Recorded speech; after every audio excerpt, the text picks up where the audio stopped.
जी हाँ, हम आपको बताते चले कि गोरखपुर के खोराबार में गौतम बुद्ध एकेडमी दिव्य नगर पकलिया खोराबार ने हर्ष उल्लास के साथ स्वतंत्रता दिवस मनाया गया। विद्यालय प्रांगण में बच्चों, अध्यापक व अभिभावक के बीच परम पूज्य भीखू चंद्रमा थेरो के द्वारा ध्वजारोहण कर कार्यक्रम का उद्घाटन किया गया। विद्यालय परिसर में संस्थापक व संरक्षक विचंडी प्रसाद ने अपने माता पिता के यादगार में नवनिर्मित भवन SS हाल का उद्घाटन हुआ। तत्पश्चात भिक्षु संघ व क्षेत्रीय पार्षद रीता पासवान जी का स्वागत हुआ। हर वर्ष की भांति छात्र छात्राओं द्वारा संस्कृत कार्यक्रम का आयोजन हुआ। उसके बाद क्षेत्रीय पार्षद श्रीमती रीता पासवान जी द्वारा विद्यालय के छात्र छात्राओं को पुरस्कार व मिष्ठान वितरण किया गया। इस दौरान विद्यालय परिवार के सभी अध्यापक तथा अध्यापिका उपस्थित रहे।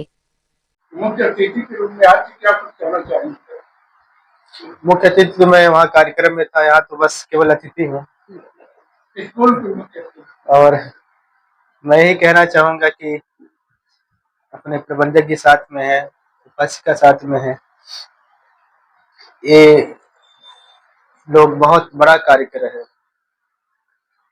और बाबा साहब अम्बेडकर जैसा समाज चाहते थे, जिस तरह से अपने लोगों को देखना चाह रहे थे, उसी दिशा में कार्य कर रहे हैं। तो मुझे यहाँ करके बहुत एक तरह से प्रसन्नता हो रही है और प्रबंधक जी पे एक तरह से गौरव हो रहा है, अभिमान हो रहा है कि हमारे समाज में ऐसे भी लोग हैं जो शिक्षा को लेकर कितना ज्यादा गंभीर है और शिक्षा को लेकर कितना बड़ा कार्य कर रहे हैं। तो कार्यक्रमों में आना जाना वो अलग की बात है, लेकिन ऐसे लोगों के साथ आना, ऐसे लोगों के साथ उनके ऐसे लोगों के कार्यों को देखना, वो हमें बहुत ऊर्जा देता है। तो मैं बहुत धन्यवाद देता हूँ इस परिवार का कि शिक्षा के लिए बहुत बड़ा कार्य कर रहे हैं। इधर भारती जी बैठे हुए हैं, भारती जी का भी पूरा जीवन शिक्षा के लिए और समाज के लिए समर्पित रहा है, धर्म के लिए समर्पित रहा है। तो ये ऊर्जावान लोग हैं और ऊर्जावान लोगों के साथ मिलना हमेशा ठीक रहता है। स्कूल के छात्र छात्राओं को क्या संदेश देना चाहिए? स्कूल के छात्र छात्राओं को मेरा यही संदेश है, भगवान बुद्ध ने 3 सिद्धांत दिया है। उसको शील कहा गया, समाधि कहा गया, प्रज्ञा कहा गया।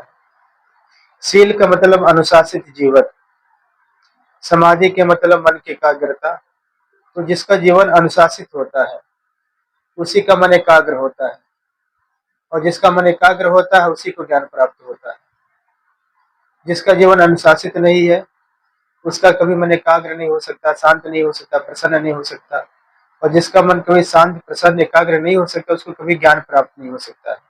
इसलिए विद्यार्थियों को मेरी सलाह है और अध्यापकों को भी मेरी सलाह है कि अपने बच्चों को वो शील आधारित शिक्षा दें, बच्चों में अनुशासन का विशेष ध्यान दें। जब बच्चे अनुशासित हो जाएंगे तो उनका मन एकाग्र हो जाएगा, जब मन एकाग्र हो जाएगा तो ज्ञान प्राप्त करने लग जाएंगे। जो पढ़ेंगे उन्हें याद रहेगा, जो सुनेंगे याद रहेगा, जो देखेंगे उन्हें याद रहेगा। तो याददाश्त उनकी अच्छी हो जाएगी। अच्छे प्रज्ञावान बच्चे होंगे तो राष्ट्र के उन्नति के लिए अपना योगदान करेंगे, अपना व्यक्तिगत दुख दूर करेंगे, अपना पारिवारिक दुख दूर करेंगे, अपना सामाजिक दुख दूर करेंगे। तो बच्चों को मैं यही शिक्षा दे रहा हूँ। क्या कुछ कहना चाहेंगे?